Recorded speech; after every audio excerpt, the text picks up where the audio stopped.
परम श्रद्धेय श्री स्वामी राम सुखदास जी महाराज की श्रीमद् भगवत गीता पर टीका का अध्याय 2 सांख्य योग। श्लोक संख्या 58। अब भगवान आगे के श्लोक से स्थित प्रज्ञ कैसे बैठता है, इस तीसरे प्रश्न का उत्तर आरंभ करते हैं। ओम श्री परमात्मने नमः। श्लोक। यदा संहरते च अयं कूर्मो अंगान एव सर्वशः इंद्रियाणि इंद्रियार्थेभ्यः तस्य प्रज्ञा प्रतिष्ठिता। श्लोक का शाब्दिक अर्थ। जिस तरह कछुआ अपने अंगों को सब ओर से समेट लेता है, ऐसे ही जिस काल में वह कर्मयोगी इंद्रियों के विषयों से इंद्रियों को सब प्रकार से हटा लेता है, तब उसकी बुद्धि स्थिर हो जाती है। श्लोक की व्याख्या। यहाँ कछुए का दृष्टांत देने का तात्पर्य है कि जैसे कछुआ चलता है तो उसके 6 अंग दिखते हैं, 4 पैर, 1 पूंछ और 1 मस्तक, परंतु जब वह अपने अंगों को छिपा लेता है तब केवल उसकी पीठ ही दिखाई देती है।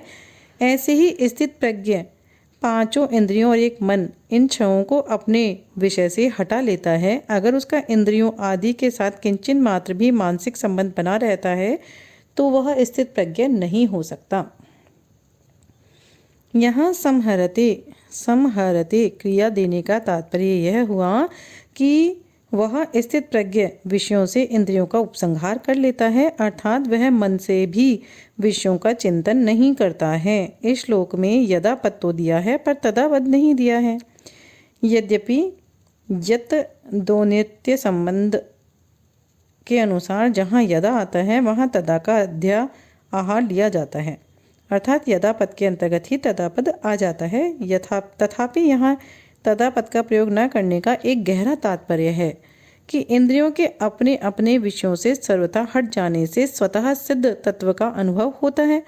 वह काल के अधीन, काल की सीमा में नहीं है, कारण कि वह अनुभव किसी क्रिया अथवा त्याग का फल नहीं है। वह अनुभव उत्पन्न होने वाली वस्तु नहीं है, अतः यहाँ कालवाचक तदा पद देने का जरूरत ही नहीं है।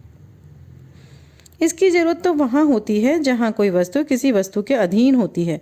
जैसे आकाश में सूर्य रहने पर भी आंखें बंद कर लेने से सूर्य नहीं दिखता और आंखें खोलने पर ही सूर्य दिखता है, तो यहाँ सूर्य और आंखों में कार्य कारण का संबंध नहीं है, अर्थात आंख खुलने से सूर्य पैदा नहीं हुआ है। सूर्य तो पहले से ही ज्यों का त्यों है। आंखें बंद करने से पहले भी सूर्य वैसा ही है और आंखें बंद करने पर भी सूर्य वैसा ही है। केवल आंख बंद करने से हमें उसका अनुभव नहीं हुआ था। ऐसे ही यहाँ इंद्रियों को विषयों से हटाने से स्वतः सिद्ध परमात्मा तत्व का जो अनुभव हुआ है, वह अनुभव मन सहित इंद्रियों का विषय नहीं है। तात्पर्य है कि वह स्वतः सिद्ध तत्व भोगों के साथ संबंध रखते हुए और भोगों को भोगते हुए भी वैसा ही है, परंतु भोगों के साथ संबंध रूप पर्दा रहने से उसका अनुभव नहीं होता है और वह पर्दा हटते ही उसका अनुभव हो जाता है। श्लोक संख्या 58 अध्याय 2 यहाँ संपूर्ण होती है। इति श्री।